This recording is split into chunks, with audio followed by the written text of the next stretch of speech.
like anyone who was interested in the agenda is here, so do we have folks on yet, Dina, can you tell? Nope, just us. So everybody came in today. Okay, thank you folks, and we will open in just a minute or two and be off and running.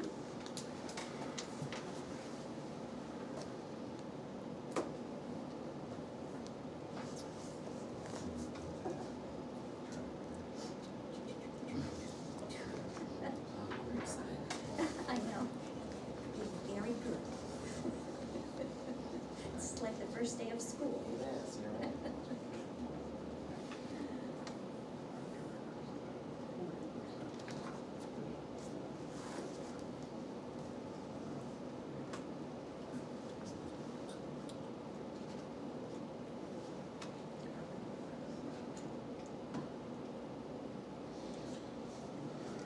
You know how it is when you're late and time flies by? And when you're ahead of time, it goes very slowly. Yep. Cannot win.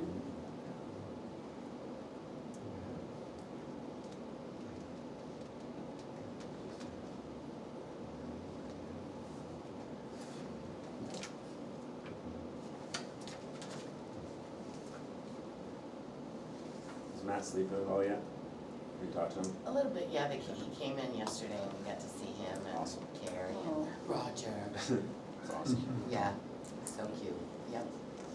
Yep, they all seem to be doing well. Good. I saw his dad the other day at the gas pumps and he was like, just vibrating. I know. So cool. Well, he usually is anyways. Yeah, but but he was like. yes, yeah, he's certainly having a blast. They were going from here up there, so Yeah, I'm sure he was awesome. very excited.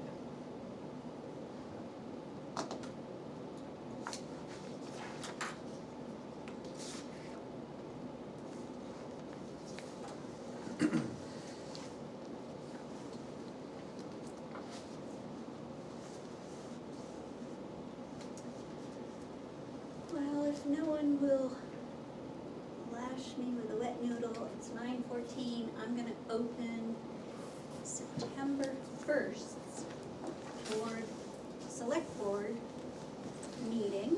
We'll begin with public comments, and I'm gonna open it up for Sean first. Under public comments, he has a report to give based on last meeting's queries.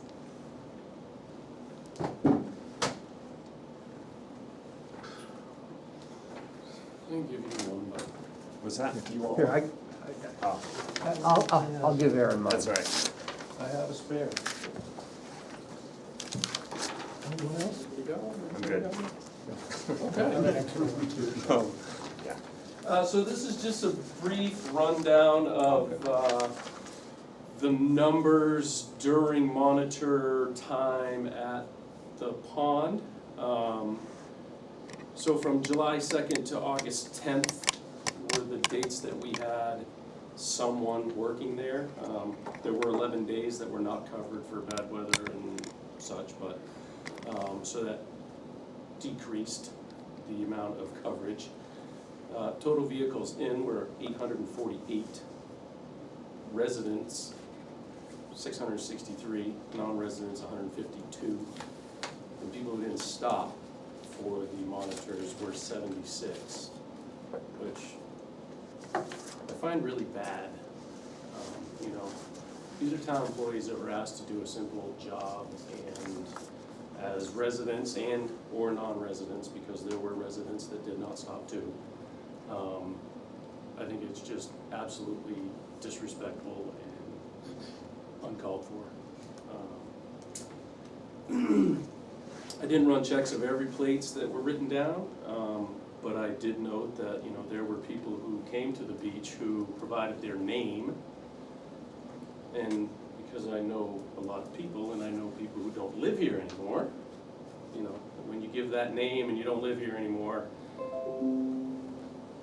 you know, this is one of the reasons why we do this. There were people that, you know, said they were visitors of a resident, but the resident wasn't there as our rules say they're supposed to be. It just seems as though there's lots of people that are trying to get around. I mean, yeah, we have a great facility. I don't think anybody would disagree. But these are the reasons why we have monitors down there. I didn't note on here, but we did have some more damage towards the end of August, where they tore the parking lot up on 3 separate nights. The pickleball nets were strewn around one morning. You know, just a little bit more food for thought as to where the Recreation Commission and where the Select Board go in the future in regards to how they want to protect and preserve what us as residents pay for and like to use without having to go down there and see destruction and having to be, you know, just inundated with people who don't live here. So that's what I have for numbers, and everybody here has a copy of what I have. Yes, Jim? I'm just wondering, the people who came as visitors with an accompanying resident, are they counted in here? And if so, are they a non-resident? The only way we would know that is if the resident in the car that had the sticker said, I have out-of-town guests, Yep. so we would not. So You those know, I mean- out-of-town guests wouldn't be Exactly. counted? Okay. Yep. Yep. Thank you, Sean. You're welcome. Thank you. And so it is still public comment. We have more public comment. There's a lot of public. 2 people are Oh. now, Jan Williams and John Bigelow. Okay, we will get to them. We've got a hand in the audience. Rich? So, I would like to follow up on my question about the status of the police department. Last time, I asked last time, and you said maybe you'll have more information later in the meeting. I'm just curious, I mean, actually I have found out subsequently that Sean is still working for us and that he's still police chief. Yes, But that's correct. just a clarification would be great.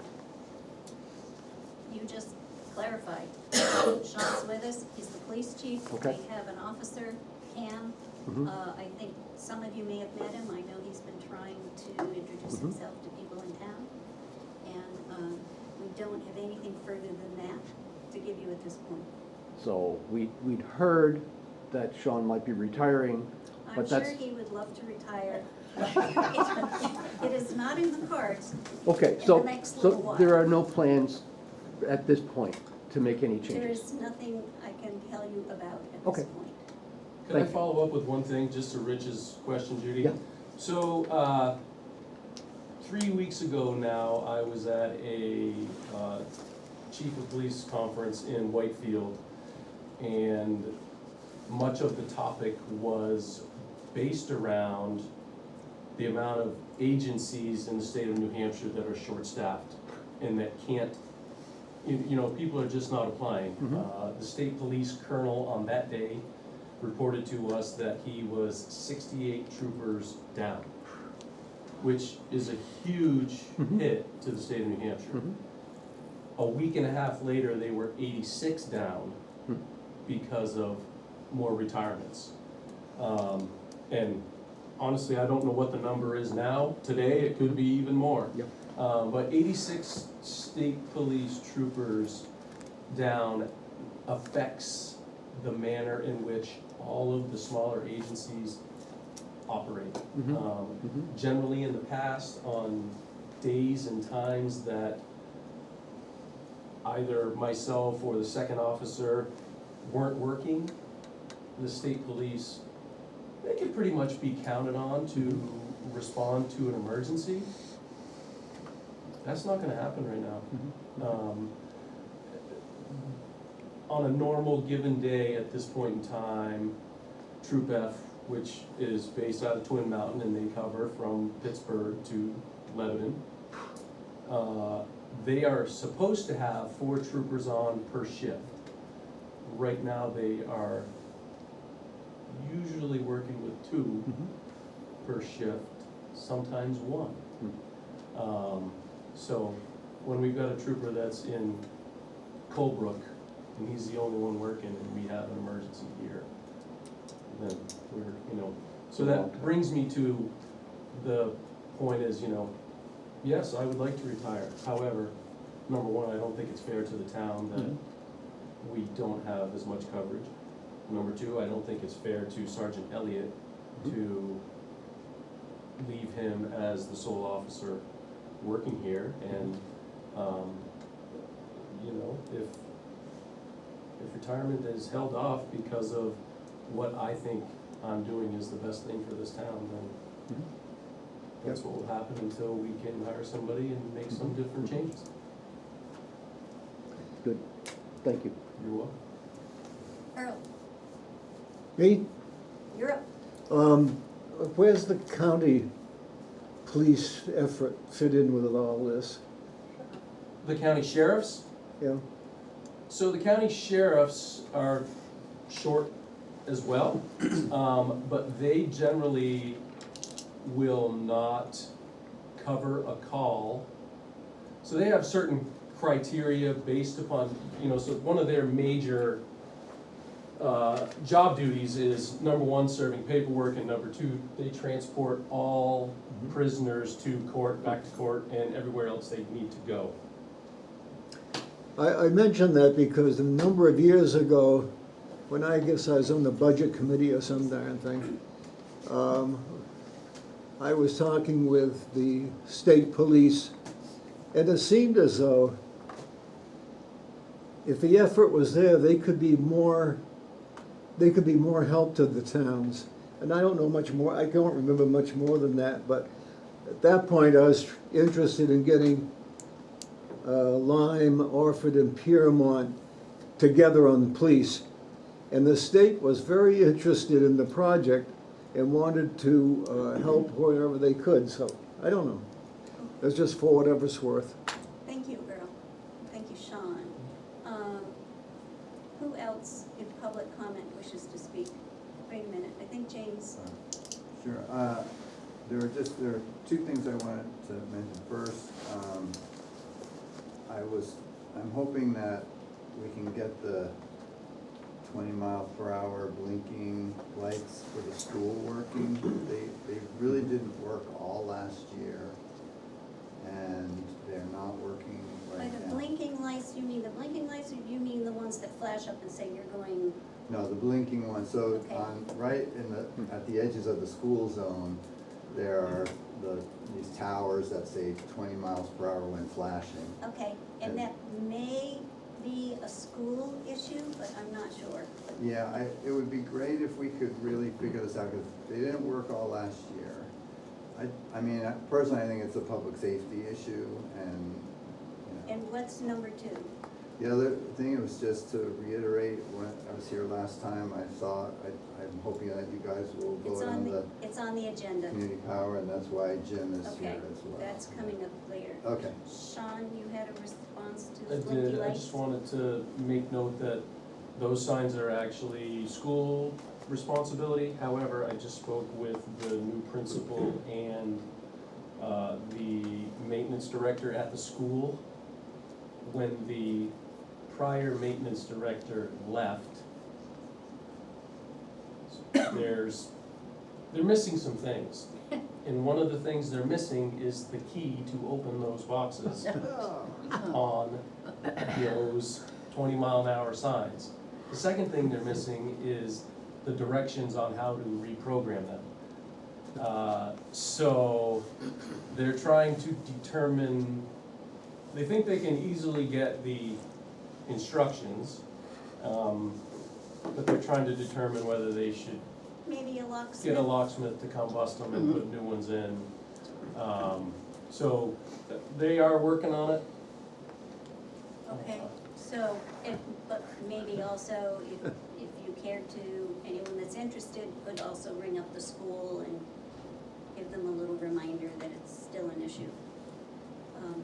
Michael, I think you were next. Yeah, thank you. And as always, really thank you for the opportunity for public comments. Is there an organizational chart for our town government? It's it's been my impression that the select board is the ultimate authority and that all questions about the town, the municipality, should be addressed to the select board. I think people would like to see something like an organizational chart so they know where to go. What's the chain of command? And secondly, I would like to request a brief, non-public session to discuss the content of an email that I received yesterday from Chief O'Keefe. I'll have to ponder that, but I appreciate, okay, request no public session, if we do that, it will be at the end of the meeting. And the organizational chart, we'll take that under advisement. I also was going to say to you, I know you had concerns about the rec commission, how decisions are made. We are missing some of the minutes. Is there a specific question that you had or specific conversation you were looking for that we could fill you in on? Or is it just a general comment about the fact that when anyone goes to look for stuff, sometimes it's missing?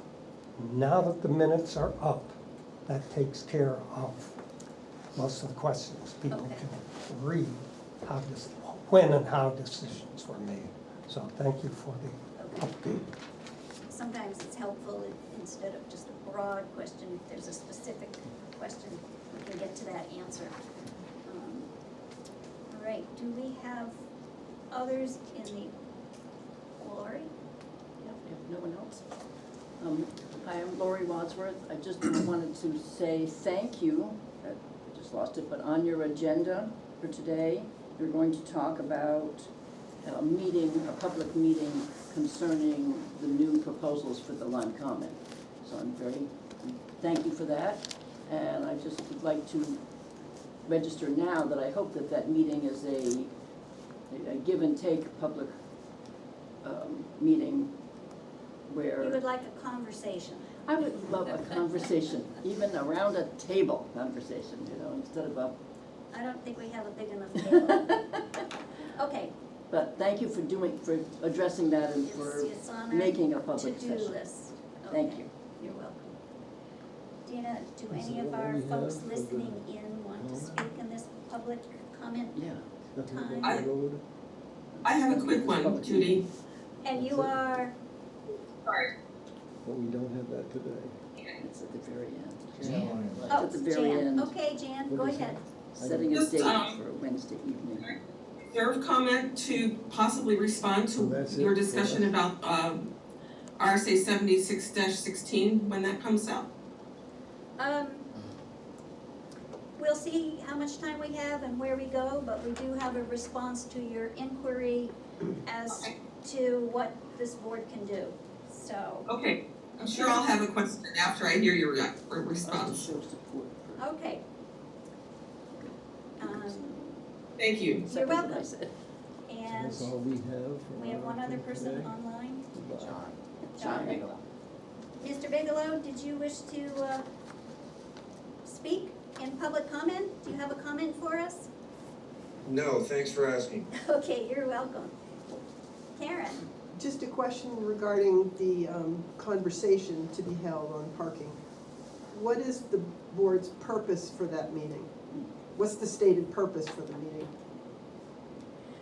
All we are going to do is try and set a date to have a meeting to discuss possible uses, changes for the backside of the common, the Great. road and the area back there. To discuss, so that's the purpose, is to discuss. Yeah, that's helpful, thank you. Perfect.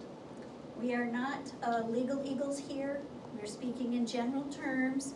If by chance I use a different word, Yeah, that's fine. do not get paranoid. I'm old, you know. Ditto, ditto. Okay. Discuss, not present. Okay, I think it's 9:31 and we have Aaron Rich here on behalf of the fire department and the forest fire wardens. So you have the floor, Yeah. sir. So Ernst put in a grant earlier this year to attempt to get a UTV from the state as well as a trailer.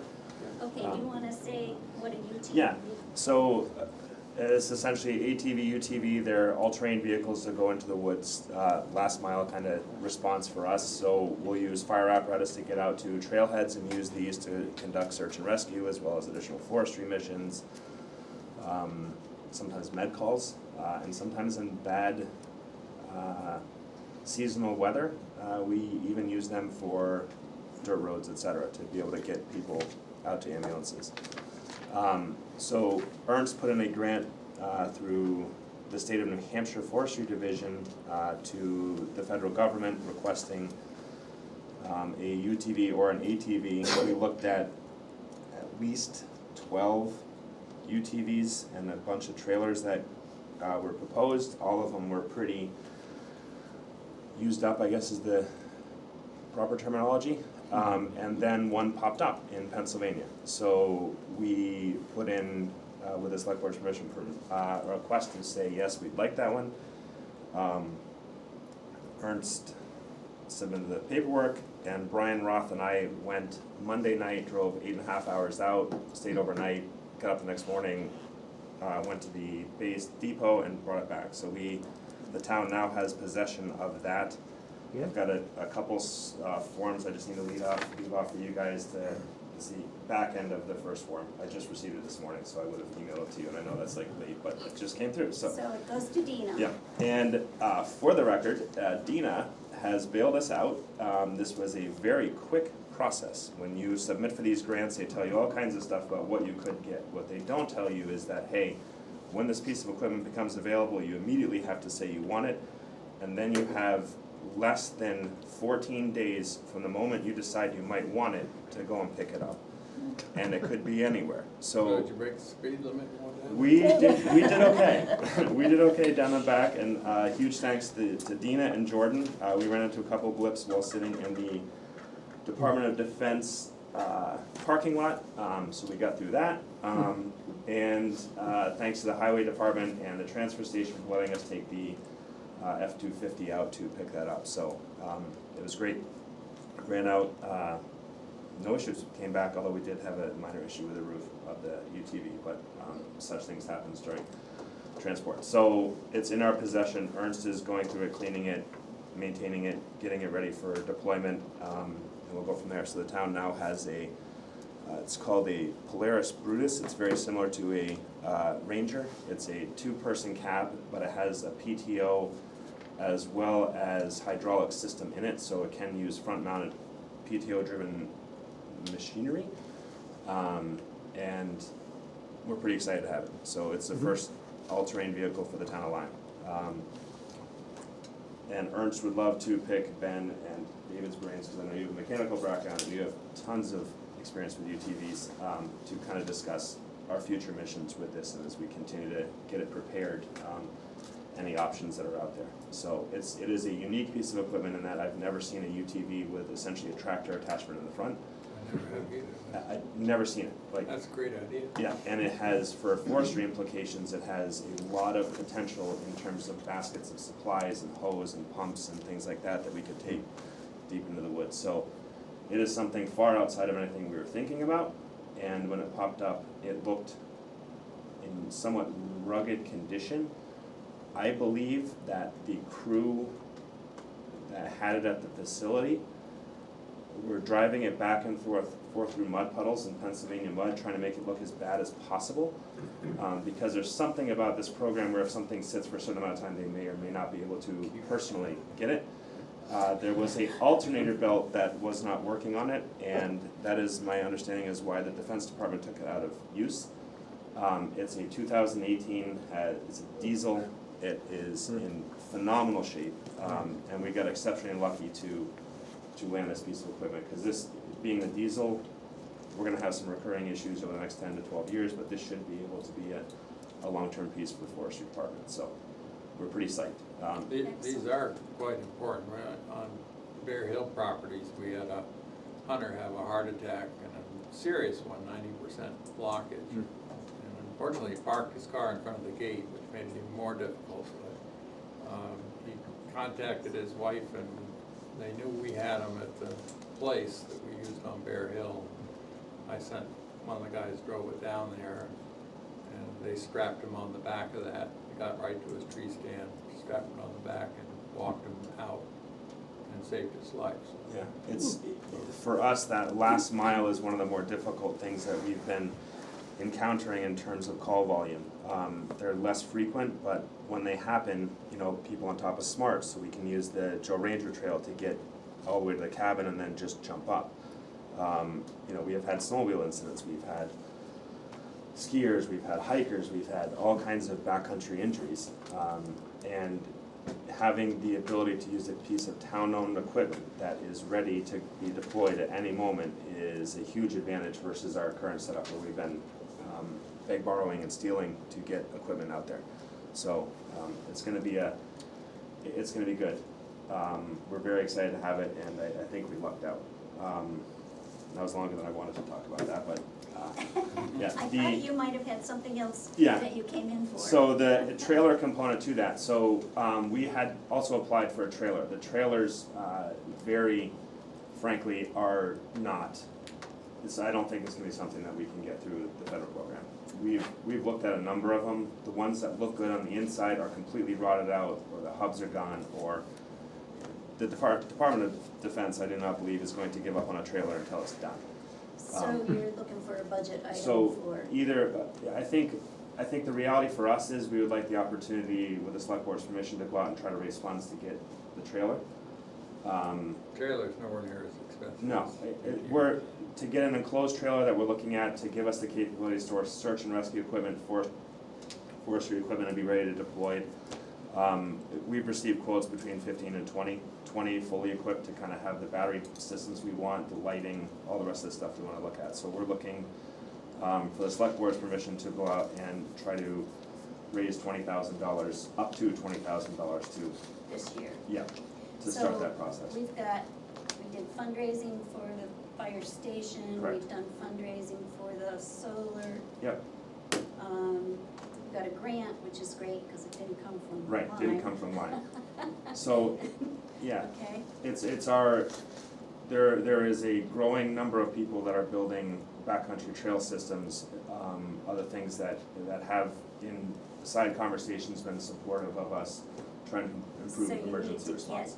get the vehicle Yeah. there. We need to get the vehicle there. Right now, we would be using personal trailers or other setups. So the grant that we put in for the feds was to try to get both. It looks like we can get one piece of it easily.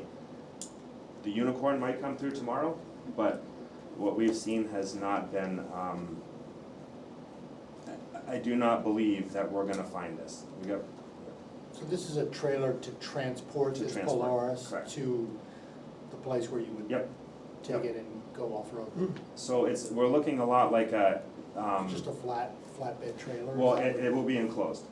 So enclosed for weather, so that we can have forestry equipment, search and rescue equipment. So when we get a search and rescue call right now, we go to the station, we get the backpacks ready, we get all the equipment ready that kind of floats around at different spots in the station, and then deploy out.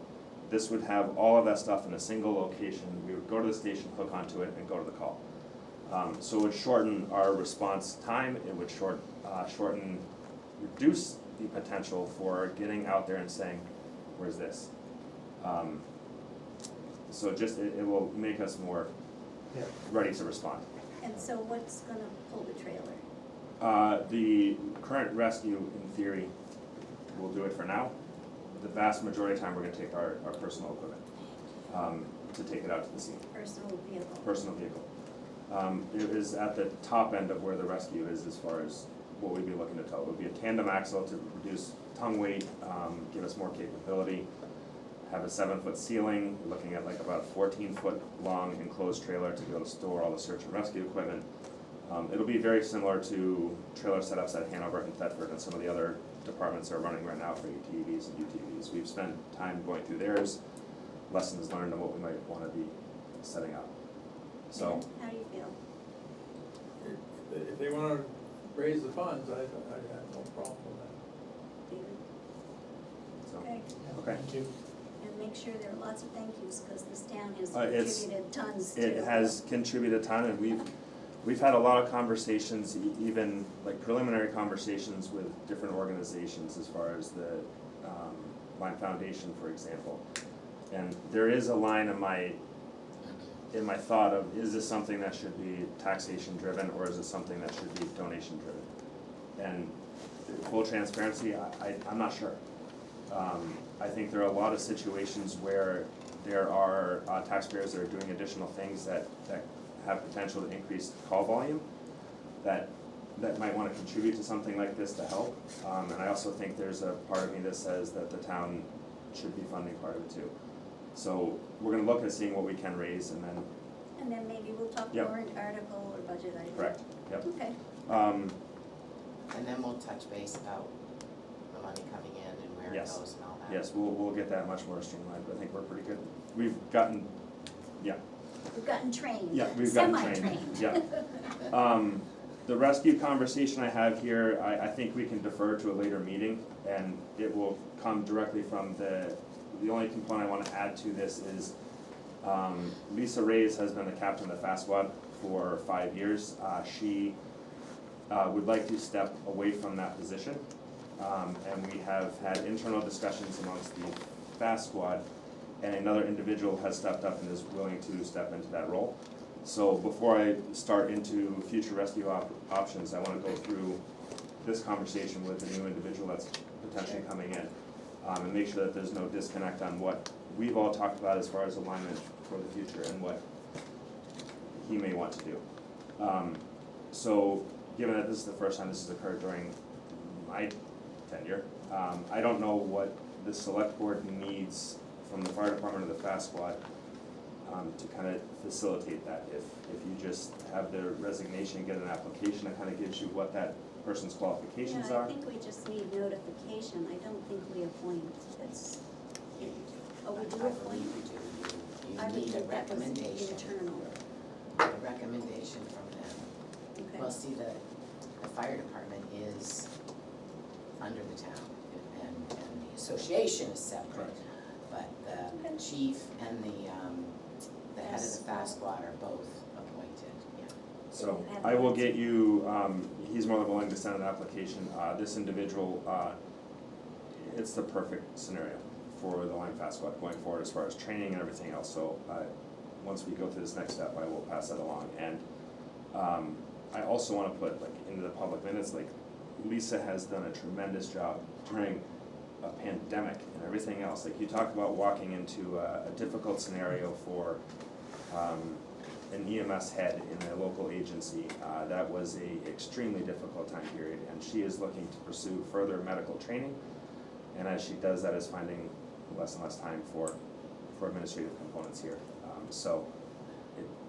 And have her send in Yeah, she sent an email to the squad internally to just kind of start the process yesterday.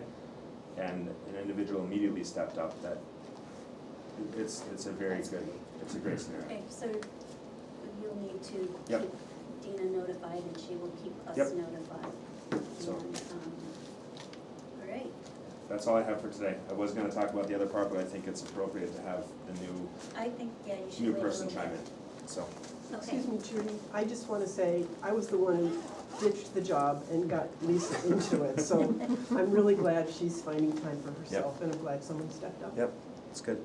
Okay, thank you. All right, that's all I very have. much. All right, wrapping up on that, I'm gonna move to Dina quickly, Yeah, just Sorry. to say, she's gonna give us a little update about insurance. I just wanted to update the board on, at the last meeting, we had the request of not out of town, but it's the utility club, that they're not an official town Right. committee, using the Lyme Center Academy building under the insurance of CCL. So, yes, they can do that, but we have to make sure that the certificate of insurance that we get from CCL's insurance company specifically states the date, the time, and who's using it, because they're not an entity of CCL. So, So CCL is sort of bringing them under their wing, but they're not part of CCL. just for insurance purposes, correct. All right, so, and that will probably apply to other groups as well, if anyone here is thinking this is a great thing to do, and we do like to see the academy building used, but there are insurance issues, so we wanna make sure that you either have your own insurance, or you come in under some entity that has insurance that correctly can cover you. Thank you, Dina. Okay. Thank you, Karen, and thank you for stepping up. Sounds like you had a good time going down and back to Pennsylvania. It was a trip. Yeah. Okay, we have some minutes from August 18th, public session. What do we wish to do with those minutes? I'll move them. I'll second that. I sent Dean a couple of little typos that I noticed yesterday. I assume those are incorporated in the revised. They are in the revised. Subject to that also. Okay, and all those in favor say aye, Yeah. David, aye? and Judy aye, so those are approved. And then we did have a set of non-public session minutes.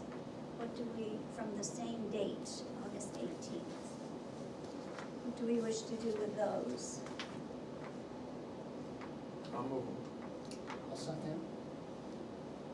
All right, any other changes on those? You're okay with them as they came out? Okay, all those in favor say aye, Okay. David, aye? Van aye. and Judy aye. All right, thank you. Moving right along to a manifest. The August 30th manifest in the amount of $138,540, $138,544.12. Did you both have a chance to look at the Yeah. manifest? I did. Okay, questions? I didn't have anything to say. Okay. I'll move the manifest. Second. Thank you, Ben. All those in favor say aye. David, aye? Van aye. And Judy, aye. Okay, those are approved. For signature.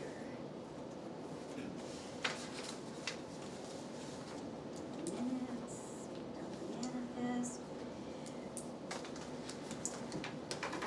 Okay, we have a bunch of folks here, so I'm gonna jump over the intent to cut and report of wood cut and the property tax credit and move down to the Energy Committee and the possible community collective committee. And we did have some additional information given to us after the presentation, which was very helpful. And maybe, James, do you wanna give like a 2-minute quick overview of what this was? Because at least folks here weren't here Oh, yeah. when you were in and presented. Yeah, so this is the first step in investigating the community power for Lyme. Which the first step is for the town to form an electric aggregation committee. And the electric aggregation committee will investigate what, actually, Jim, maybe you can speak better to it and get all the details. Jen? Yeah, the Electric Aggregation Committee, EAC, basically will research the benefits, the costs, the questions of bringing community power to Lyme. New Hampshire legislature passed a bill allowing municipalities to serve as their own electricity suppliers, basically. There are several advantages, not the least of which could be a lower electric rate, in part because you can monitor electric rates more closely. right now, the major utilities in the state basically lock themselves in twice a year, not always at the best time to buy electricity. Second advantage, which the Energy Committee in particular, and James and I support, is that you can also increase the amount of green renewable energy that comes, that the electric suppliers have. Right now, the Community Power Coalition of New Hampshire is an approved group. It consists of 19 towns and cities and one county, Cheshire County. It includes Lebanon, Hanover, Peterborough, Exeter, Dover, the list goes on. And I think the first step that we would take as the EAC would be to talk with them. We've had good conversations with Julia Griffin, because they've done a lot of the homework, they've done a lot of the process, and also joining them increases the buying power for Lyme. I think it's important to note that before Lyme could actually go forward with this, the town would have to vote on it. So that what the EAC is doing is simply researching everything, and then if the select board thought this was a good thing, we could in fact join the Community Power Coalition of New Hampshire. And then the EAC would spend time educating the townspeople of what this was all about, so that in March, if we're ready, at the town meeting, we'd be able to put this to a vote. It is what's called an opt-out program, so if in March the town voted to go ahead with this, then individual electric customers in town could in fact opt out and stay with Eversource, or wherever. It's also probably important to note that the utilities in the town of Lyme still are responsible for the distribution. So the lines, and if a tree knocks one out, they're responsible. So this is just the supply side. So basically in your electric bill, you would see a supply side, which would now not be whatever Eversource is buying in my case, but what the town of Lyme is buying, or the Community Power Coalition of New Hampshire has bought. So again, I think what we're asking for is the select board to okay an electric aggregation committee. Right now it's the two of us. We've got a few other people in town that are interested. Haven't pursued them until we get the okay. So you're not committing to anything except letting the two of us Run wild. Run wild a little Woo, bit. with your energy. Right. Okay, thank you. Thanks. Ben, I move that we allow them to do what they wanna do. David, Yep. you second that? All those in favor, say aye. David, aye. Ben, I. Judy, aye. Thank you. Think you're all set? Go Nobody forth jumped up and then. down in the audience, so I'm guessing, Can I just get a clarification? So it's just those two? We're- Yes, the clarification is we're forming a committee. so they're. They will be like the starters of it, but there may be several Yeah, do we others need to joining advertise, in. put something on the Well, you listserv need, and? number one, you should have a charge to say what you're charged to do. Yep, I can And then second. number two, in that charge, it says, 5 members, 7 members, or whatever. How many people do you think you want or need? I think 3 or 4 would do it, in part because a lot of this work has already been done. So by if the you coalition. So what- can, we've just authorized you to go ahead, but you should get those details to Dina, so we can make it Well, official. Also, one of the things that we've seen happen sometimes is that somebody wants to form a committee and then they get their friends on the committee and it doesn't get opened up to the general public. There might be people who have different points of view on things or who want to participate in this and don't know you or not involved in this. So we should put something on the listserv and solicit, or Yeah. there should be some sort of public notice so that it's Yeah. transparent and open, and if somebody, has a different point of view and Right. wants to be involved in this, they have the Yeah. ability to do so. So Yeah, as the we'll- organizer, would you write a little snippet and send it to Jordan, and then she can put it on the listserv? Sure. Awesome, Great. and the website, thank you. Thank you. So you have homework. More than you thought. Thank you. Yeah, Thank you very much. Yeah, we want to Thank get it you. out there so people know about it, and Good. we want to get people involved, so, yeah, Okay. hear from us. Thank you. You are welcome. Thank you, guys.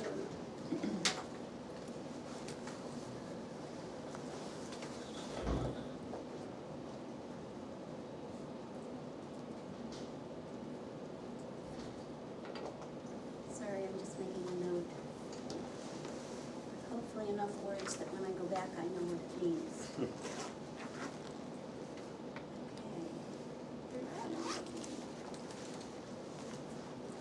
Okay, following up on that, we did put out a membership request if anyone was interested in joining the Heritage Commission. We have heard from the 4 members who have been holding down this committee for several years. And we did not get any other public that was interested. And so we have folks wanting to be reappointed: Tim Cook, Ray Clark, Lori Wadsworth, and Adair Mulligan. The terms are staggered according to the RSA that establishes heritage commissions. And one of the things that I was a little concerned about, and I'm just gonna mention, especially since Lori is here, is that instead of just rotating the chair, kind of free-flowing, I'd really like to see a 1-year term for the chair, and then in a year later, if you wanna rotate, a second member can have it. But my experience is, if it's too loosey-goosey, things get dropped, they get lost, they get last-minuted. So that was my only concern, and I think, as I recall, what I saw was Lori was looking for a 3-year membership, Ray and Tim were looking for 2 years, and Adair was looking for 1 year. So that staggers, and I believe that tracks the RSA.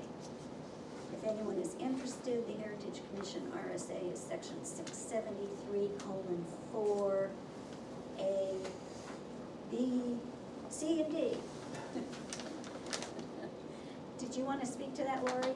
Just not really speak to it, but I wanted to say that we have a little brochure in case anyone wonders what the Heritage Commission is. It's often confused with the Lyme historians. I only have enough for the 3 board members, but that's all I had at home, but we have plenty more. The Heritage Commission charge is much broader than the Lyme historians, and this is a little booklet that was actually put together Okay, by Jane Fant, and explains that. thank you. And basically, the Heritage Commission also includes cultural resources, not just, physical buildings. So, I'll make that clear. Let's see, this says, Heritage Commission may be established in accordance with RSA 673 for the proper recognition, use, and protection of resources, tangible or intangible, primarily man-made, that are valued for their historic, cultural, aesthetic, or community significance within their natural, built, or cultural contexts. So, what do we wish to do with these requests for appointment? I'll move them. Thank you, Ben. I'll second. Thank you, Is David. it clear who's getting the short terms and who's getting the long terms? Yep, Lori has requested a 3-year term. Tim and Ray requested 2 years, and Adair has requested a 1-year term. Okay.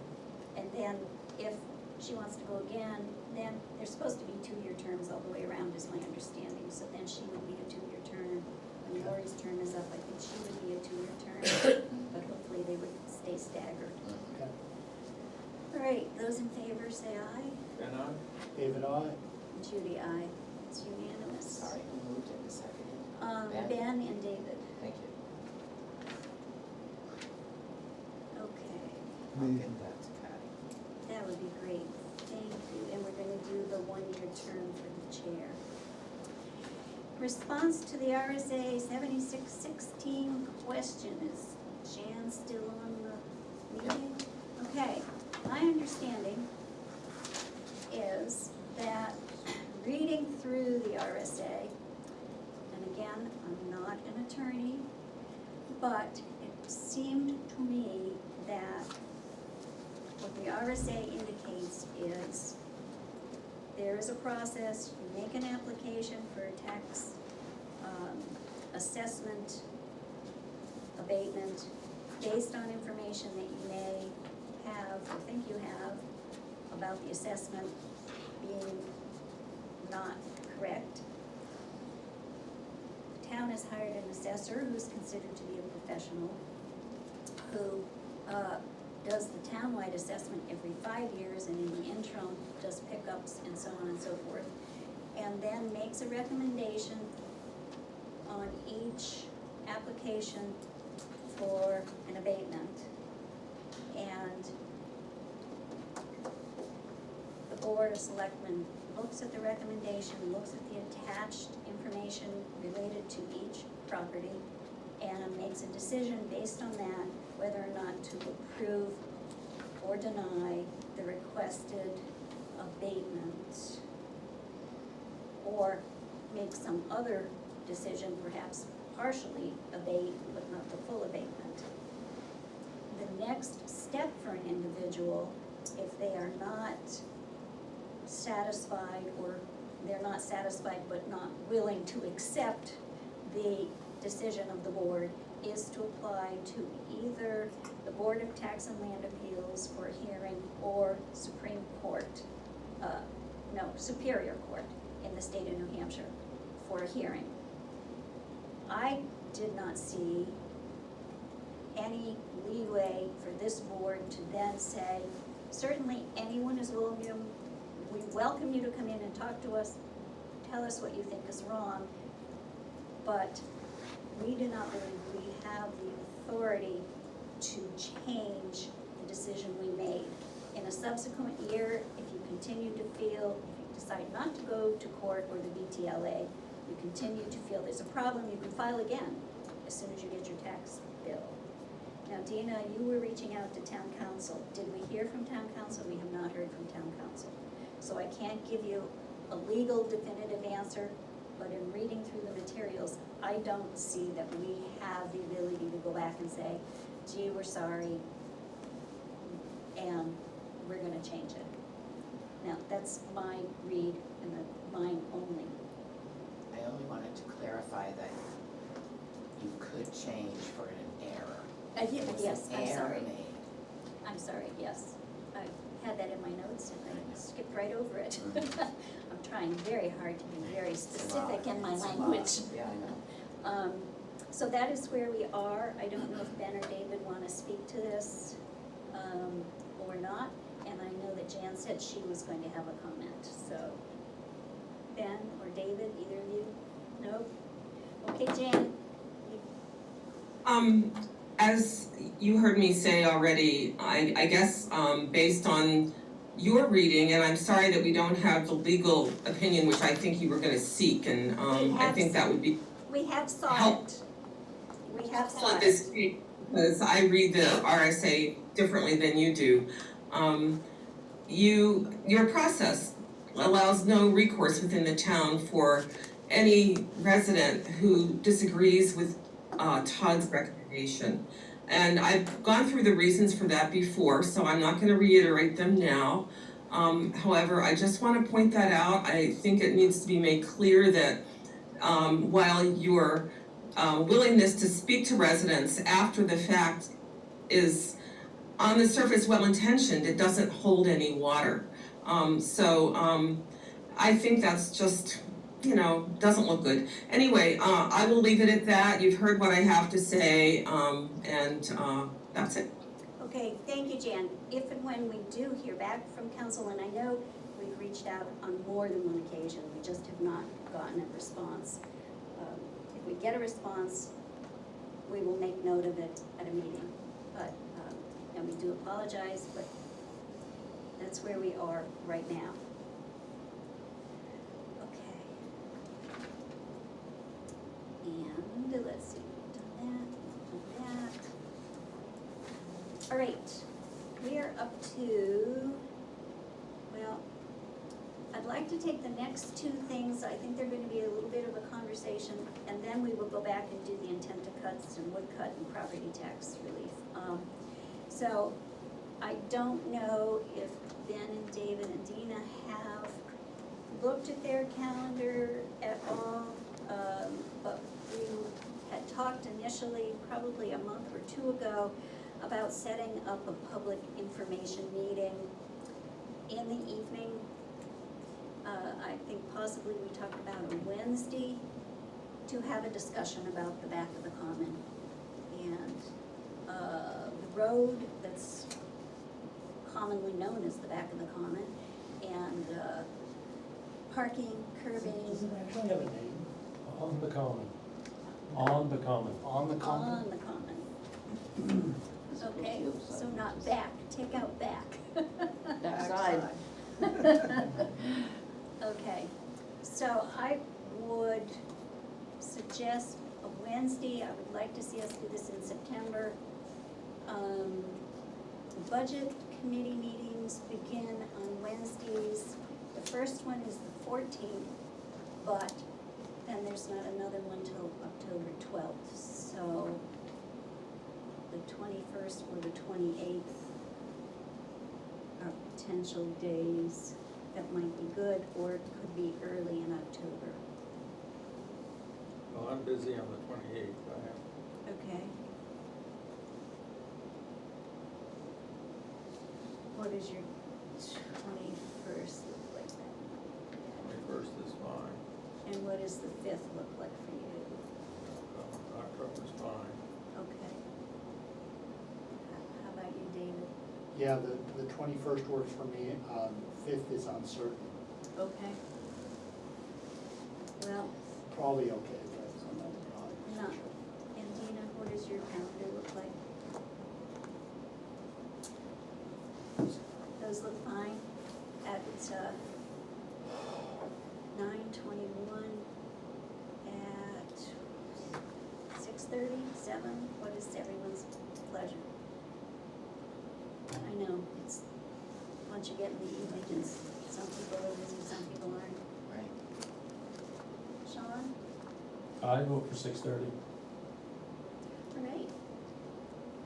Your vote wins. 6:30 on 9/21, unless there's some significant reason why we can't do it. I think we might reach out to the school and see if we can use maybe the cafeteria, or Okay. is there someplace else? I don't think this room is gonna be big enough. You always have the Lyme Center Academy building upstairs, you have the fire station training room, which might be kind of nice, but I it's think not really, I don't know if it's big enough. What time did they pick? 6:30. But you can, Yeah, okay, Decide that after. we'll Right. do a search for a place, and we'll let folks know, but we will try and have a couple different notices that go out to people. and it's a public informational meeting. You're gonna To discuss. Informational meeting, listen yes. to what people have Yep. to say. Yep, Okay. it's not a, I just wanna make sure people don't think it's a hearing. it's not a hearing, and it's not a board meeting like this one where there's, once we get past public comments, there's limited discussion. Right. Or decisions, no decisions. Right, no decisions. Yeah, just to gather input. Yep, This should be broadly advertised. We've had yep, other points of view yes, expressed. we have heard some, yes, we wanna hear. You know, when we advertise it, for people who can't make it, we should, Oh. we should give them the opportunity to submit written, Oh, something written. absolutely, always, And that's Are the you gonna case, Zoom? but Are you gonna Zoom? I haven't gotten there yet. Okay, well, if you But Zoom, you can If we record it. Zoom, and then we people can, yeah, Right. that'd be great. Okay, We will put it on the Lyme listserv, we will put it on the website, and then we will physically post posters around. We usually do it at the post office outside yeah, and here in the hallway. okay. Okay, and Judy. Go ahead. I'm really not, it's already after, well, I don't wanna have a lot of discussion. Is this just, I was gonna ask one question. uh, When you post the announcement, we all have been thinking about this a lot. Will you list some of the questions that you want to have I think discussed? we're going to post the announcement. I'm not sure what else we Okay. will post. But we wanna hear from the public. So you don't necessarily even, I don't know. You We're don't want gonna to go from prejudice there. discussion? Yes. Okay, thank you.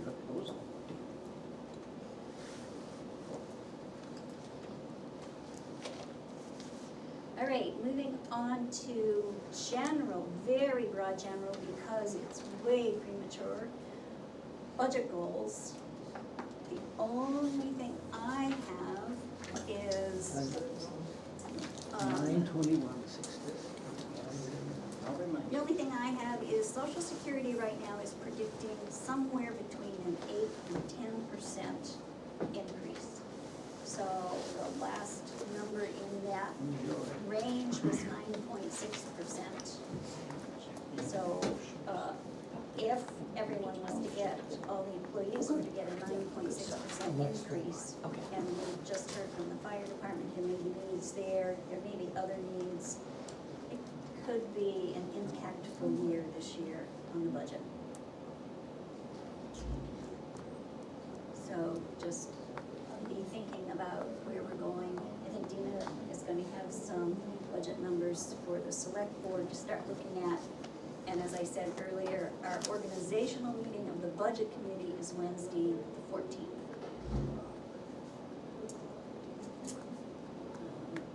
Do you wanna set, your meeting? Yes. For that while we're here? Well, I specifically wanna set our next meeting, which will be 14th is a Wednesday. Sorry, September 15th. I was thinking budget meeting, sorry. Yes, 15th. so we're meeting Yeah. on the 15th, and I would like at least to dedicate an hour of that meeting to really looking at our budget and starting work on it, possibly near the end. And then I project that probably early October or late September, but before the next actual budget committee meeting, we will take a whole meeting just to really filter through what we think departments are gonna need, what we think we're gonna need, and go from there. So just a heads up to us and to folks. Can I ask a quick question though? So if I give the department heads a final date that they need all their numbers back to me by, as, I don't know, I would say it would be the when is our last? before the budget? If we're meeting September 15th, it would be the 29th. Yeah, it would be the 29th. And they need, the first group of them need it by the 12th anyway for the budget committee, so I would like to have Or some. October 12th, yeah. Yes, October 12th, so September 29th. Okay.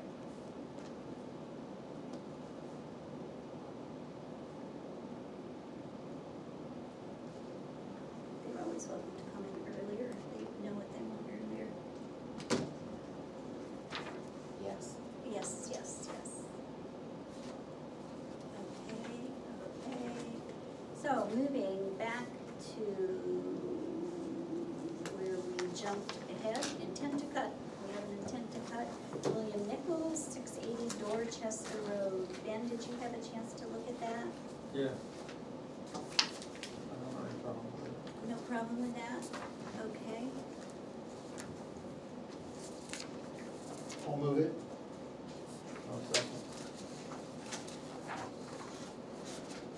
And then all those in favor, say aye. David, aye. And Judy, aye.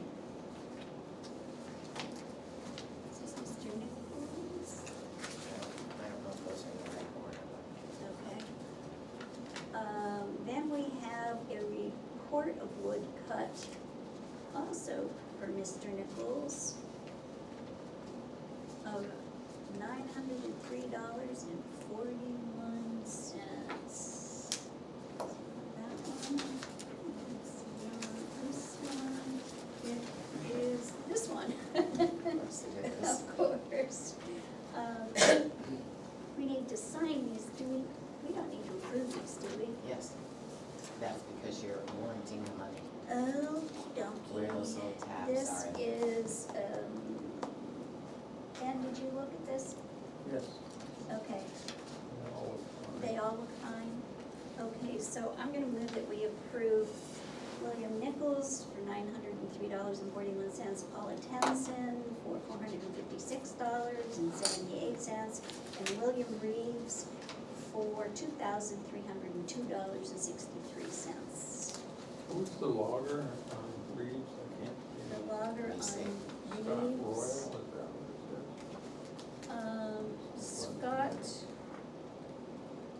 Scott, Lugo? Oh, yeah, he's from Vermont, and what did she tell me? I can't remember. I talked to Debbie a little bit about this.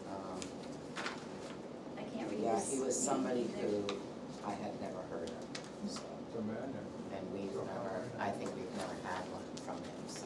That's fine. Yeah. Where he shipped everything, it's Right. normal. Well, there's a lot of information here, but his name is not here, so. No, I intend to cut it, would be printed out, but not, I can find out, I'll give it to you. Okay, so I moved all of those. Did I get a second? Second. Okay, Judy, Ben, all those in favor say aye, Then, David, aye. and Judy, aye. You didn't sign one of these. I didn't sign any of those because it would take too long. I'll sign them when they come back around. You know me. what if he's narrowed it up to 2 names instead of 5? Yes, yes, I can do that.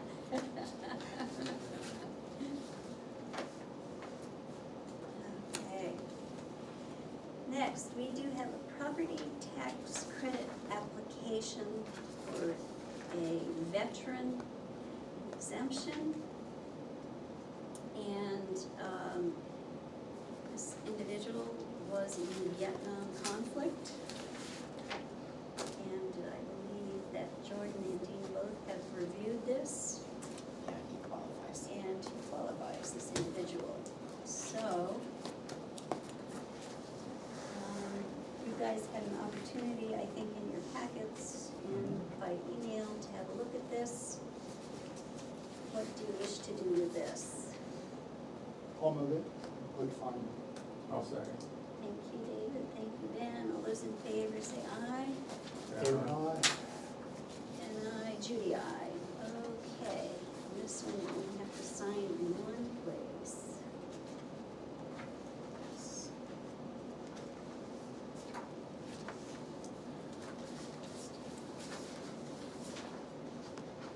And I did the same thing I've done before.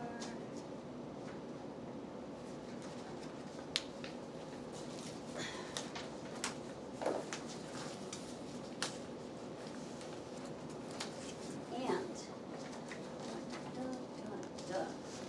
we have a non-public now, I believe we have gone through. Dina, do you have anything else for us? The only thing I will pass out right now are these cute little packets with the draft MS1 numbers Ah, for your review and triple check and all that. And as you see, the memo on the front of it says that we have an extension until September 30th, because the due date was today. We were waiting for the utility numbers.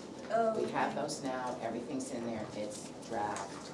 And I'd love if we can put it on the agenda for the 15th to get it approved. Okay, Okay?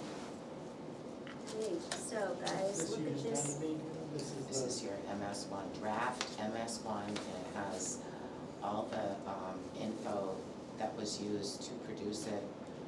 And it also has last year's, and then I did a quick synopsis of the difference. But it is draft, I want you guys to look at it, double check things. Okay. But not now. No, take Even it. if we're gonna work, hopefully approve it or make any changes to it on our meeting on the 15th. Right. And in the meantime, if you see something concerning or wrong, please contact me ASAP. And, okay, and I know, Sue's still here, we did get a final settlement amount for the utilities. When we met on the 18th, we didn't have that, and the final amount to settle the lawsuit is $7,461. And that's 2 years. Yes. What was the amount again? $7,461. You will have noted in the manifest, there was a check for that amount. Yeah. Okay. And there's this too, that might help you if you need it. Okay, So I don't know where you're going. okay.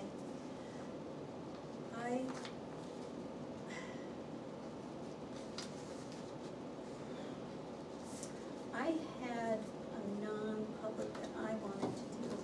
Okay, let me address Michael. You wanted a non-public. I believe it would be probably under reputation, but it also might be under employee, to talk about an email you got from the chief of police. The chief of police has the opportunity to say that he would prefer to have that in public session if he would rather. So, just to let you know, I'm now gonna ask Sean, would you like to have this non-public in public or not? I don't know what Michael wants to say.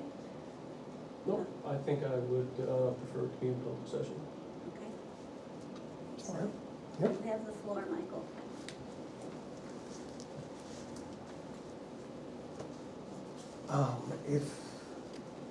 Have you seen, I guess you haven't seen his email to me, so I will pass it around.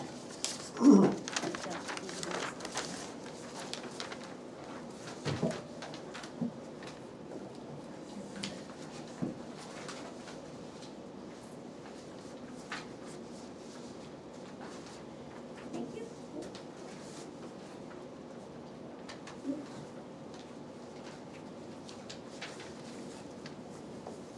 Do we have a copy here? Here. They paused here for a minute. Yeah. I guess it's okay.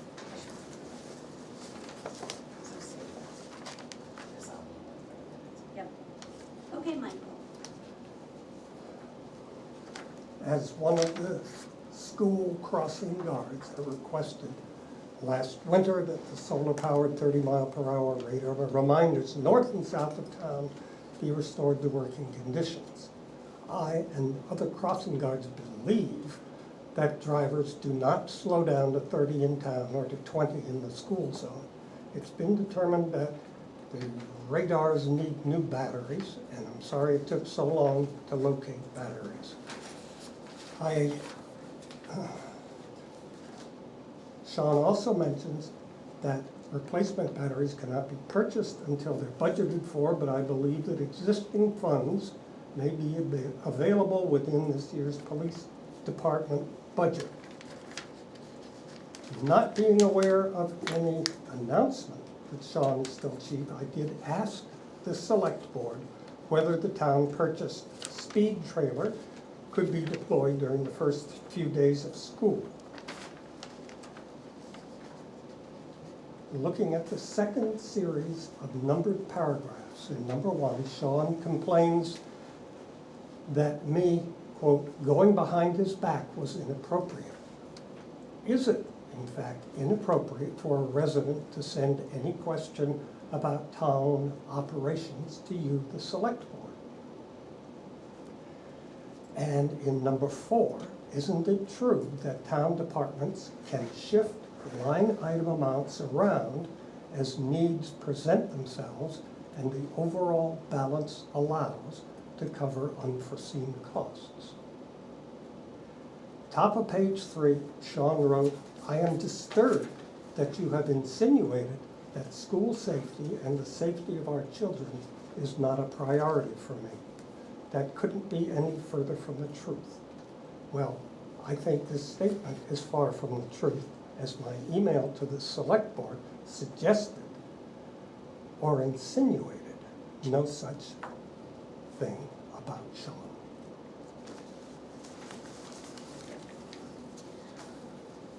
I'd just like to bring up, we made an effort, Sean pursued it, and you were fought by people in the town. I don't know if you were on that petition not to have a flashing light crossing by the library. This isn't about those. Well, those are important, because those are major safety things that were recommended by the state to handle the crossing in that situation, which we all recognize was dangerous. You know, there was a child who was no longer a child that had epileptic problems, but it's our understanding that those lights wouldn't have existed if they affected kids with epilepsy. And I never clearly understood, Sean used to be at the town, at the school every morning with his flashing lights on in his cruiser, and there were never problems. But in this town, people get riled up real fast over things that aren't necessarily in the best interest of everybody in town. And I don't, you know, it seems unfair to go after Sean on things that are not easily taken care of. Sometimes there's leftover money, but we won't know until the end of the year what there is and what the needs are for that money. You know, that comes up after all the budget monies are in and the expenditures are done. And sometimes there's a few $1,000s left over, but we can't go after it until that time. So I'm not sure, you know, Sean has worked very hard for public safety in this town. He's done an exemplary job at speaking up for that over the years. I think it is a little hard on him to go after him for things that may be out of his control, for snapping your fingers and getting the batteries in. And, you know, I've just heard the batteries aren't easily available, and you know, some things are out of his hands. So, I haven't completely absorbed all your letters and your complaints. Well, I certainly agree that Sean has done a lot for public safety. And I don't think I was going after him by requesting that the batteries in these north and south speed things be replaced. This has nothing to do with the, Personally, you didn't want to bring up that RFP, what is that? RRFP. But those, you know, we drive through Hanover and Lebanon where those are, and they do make an awareness to the general public when Yep. they see them flash. Yep. And it's something that is on everybody's mind. You go into Hanover, thank God they're there, because those students don't have any idea about how to cross a road. well, this was not about those. Well, in my mind it is, because, you know, we made an effort. John spoke very eloquently about the need for them, and boom, suddenly we have a big rally against it. Well, maybe we should bring it up again, and I personally, as one of the crossing guard volunteers, would be happy to speak with the people who opposed it most vocally and see how they feel now. Well, that would be very much think that would appreciated. be That would be a very proactive thing to Good. do. And Michael, you may not have been aware, and it could account for some of the sensitivity. There have been probably 3 or 4 times over the last year that we have mentioned the need for you're traveling however many miles an hour and you're coming into a 20 mile an hour or 30 mile an hour zone. And at a public meeting, at each time been told that we are working on it, we are trying to get the batteries. They are, as you know, some things are extremely difficult to get these days. And there was no intent on anyone to not have them working. And sometimes, speaking for myself, sometimes being in a public position, after you get kind of, I'm gonna use the wrong word, but maybe nudged a number of times for the same thing that you're trying to fix, you either turn a deaf ear or you get overly sensitive. And sometimes that results in perhaps an email or even a statement that you wish you hadn't done. And I'm not trying to put words in Sean's mouth, but I know, he works tirelessly. He would have liked to have been retired, but I think anyone here in town knows, you see him every day, he's out there in his cruiser, you know he's still working. And there has not been an announcement about a retirement because it hasn't been yet decided. So, and I know there's some issues with who do you go to, who don't you go to. Perhaps a better way to have handled this would have either been something to the select board with a copy to the police department, or the other way around, something to the police department with a copy to the select board, so that everybody knows this is really on my mind and I really need to see it resolved. And we could have all said, we were all working on that, trying to get there. And I think, the atmosphere these days is very difficult, and as a public employee, it's doubly difficult. I don't think I was making any negative insinuations against Sean in my emails. I think that's an overreaction and an overstatement. Well, Thank you. Sensitive, more sensitive than you're aware of, so. right. Sue, did you have something you wanted to say? Yeah, to say that when the town accepted the Lyme Foundation funds for these speed control things, it was agreed that the town would maintain these and keep them operating. So it is, number one, the town responsibility, and therefore police responsibility. Right, and we have not shirked our duty in that way. I understand. And We can't create them. we did at town meeting put in money for a third police officer, correct? So we don't have a third police officer. Correct. We'd So like we one. have the funds. We'd like one. I know, but we have the Yes, funds, we do. so that's not an issue. And, school safety, I know, I worked with Sean for 6 years on school safety and school problems, and I'm aware of how hard he works for that. We all did, we went through the things multiple times, Yes, we did. but those speed signs were effective. And to see them not operating is very distressing. And it's been a long time. It has been, and I couldn't agree with you more. I know they slowed me down. Yes, they slow everybody In down. fact, Sean asked me one day how long I'd lived in town, because I was kind of cruising through town and it's slightly more than the speed limit. And I said, I know what the speed limit is here, and I was totally wrong. And I just wanted to say I was astonished as I came down Route 10 from the pond and got to the church, and there was the sign blinking at me, and it's like, ha! Yeah, Thank you again, Sean. You're welcome. yeah. So So, I've badgered him for Michael- years to use it more. yes, yeah. Well, there's never a perfect answer, and I'm sorry, but Sean might like to address it, since you're here. So Judy, first of all, I just want to follow up with the replacement of the batteries, just so that the public is aware. It has been a long journey. Both Matt Thibodeau and I have spent countless amounts of time on the phone, on the internet, email back and forth with companies. And in fact, the company that made these signs, they don't provide the battery, which is in itself just mind-boggling.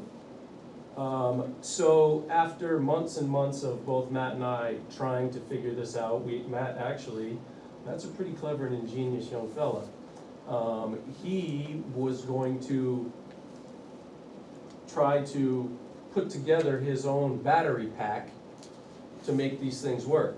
And then upon further thought, figured, maybe I shouldn't do that. We don't wanna burn them up. So, I made one last ditch effort and I reached out to the company that does the calibrations for our cruiser radars. And the gentleman in charge of that company said, that's a good question, I've never had anybody ask this before, let me see what I can find out. So it took him about a month to find them.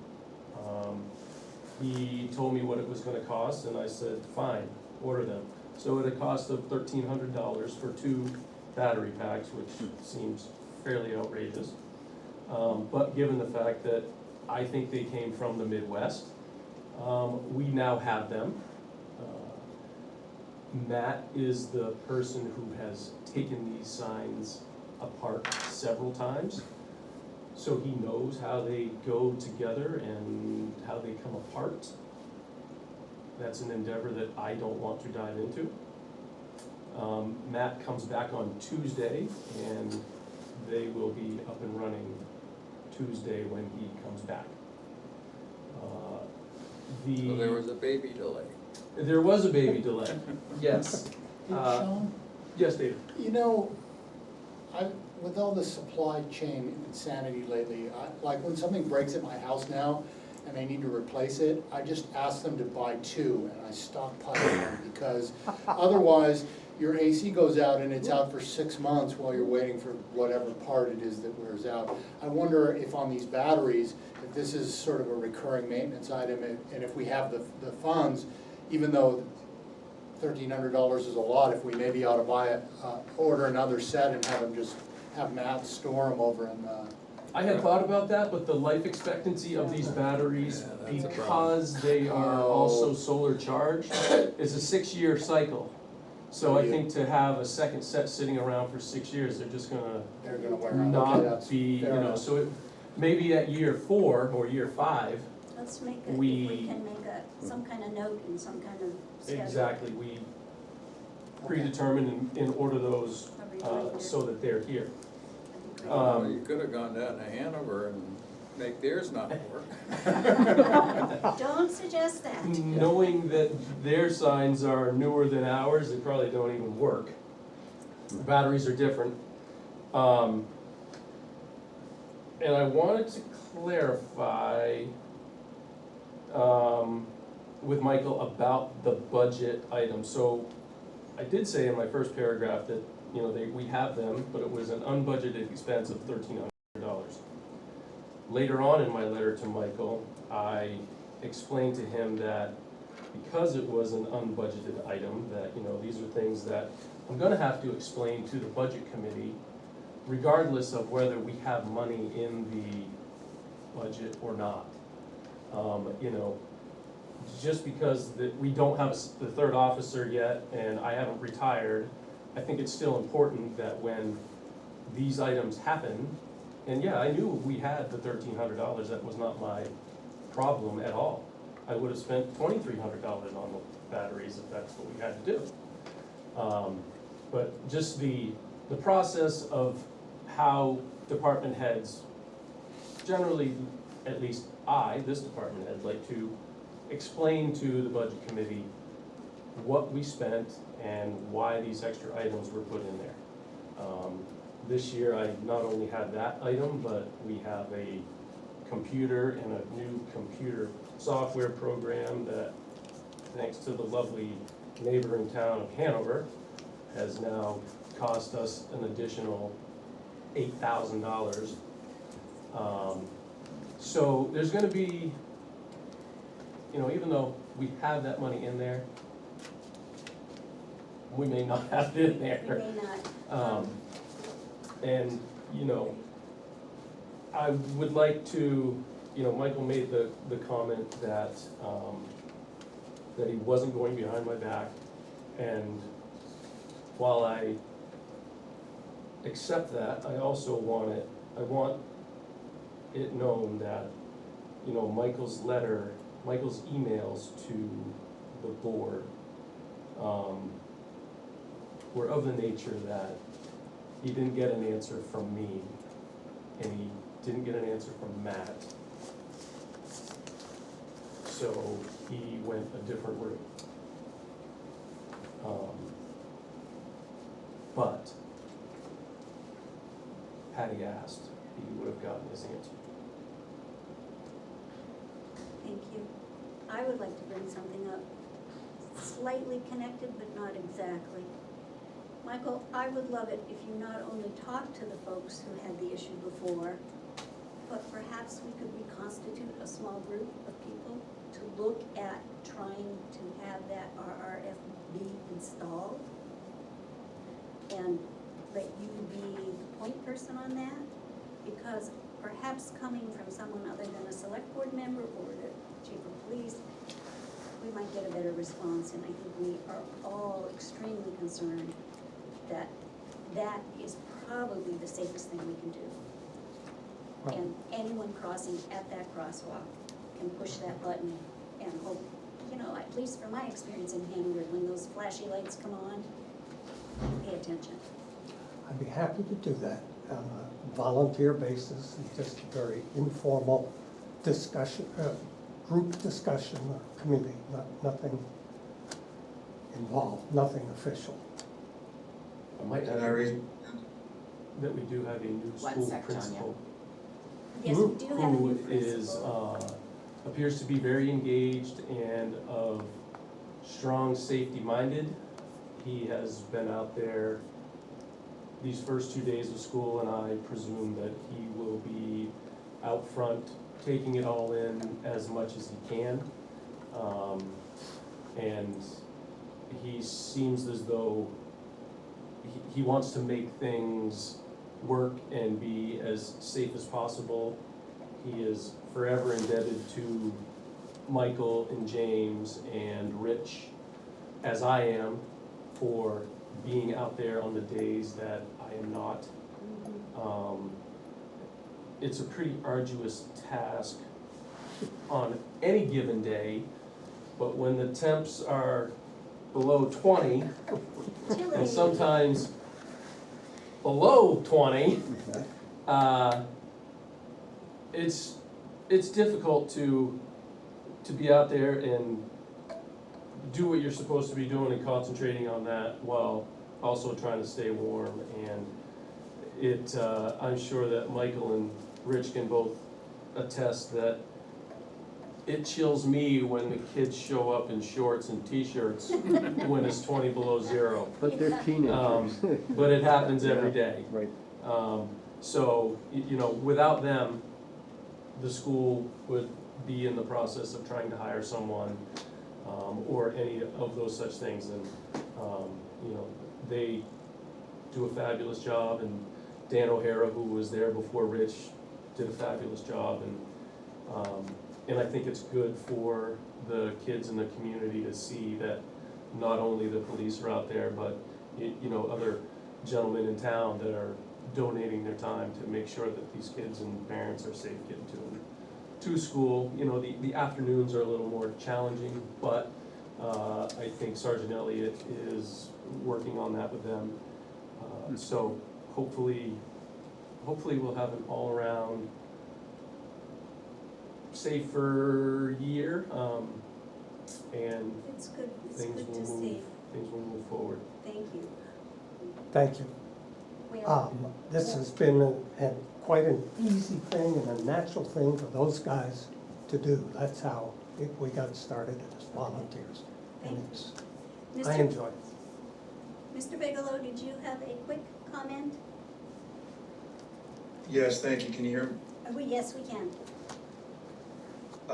So I may have misread what's going on. I can't really hear really well when people who are farther from the mic speak, but it seems like there were two separate issues in this, and one of them was the content of the warrant, the traffic going by the school. And it seems like the other issue was Michael's concern about the nature of the response he got from the police chief. And I just want to make sure, Michael's been very quiet, I want to make sure his concern, or if he was offended, I want to make sure that's been addressed, because everybody's been talking a lot except Michael. And you have addressed the content of the traffic more than the concern that he had about possibly getting an offensive email. And again, I'm not in the middle of it, I don't know all the details, but Okay. I'm sure that Michael was a Citizen of the Year. I think he's doing a lot of volunteer work, and everybody means well. Thank you, Mr. Grant. Thank you, Mr. Bigelow.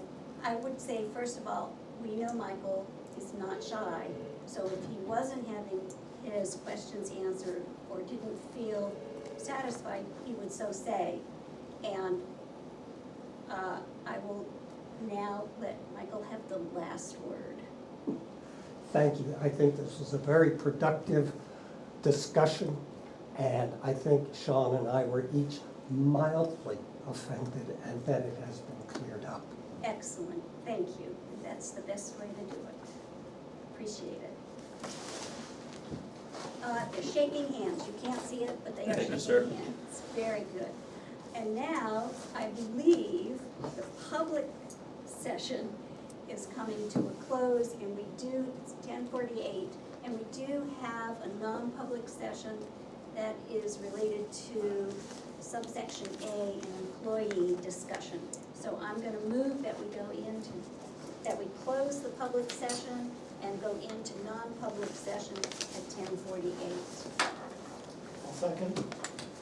Thank you, David. Yeah. All those in favor, Ben? David, David and Judy. It is unanimous, and we thank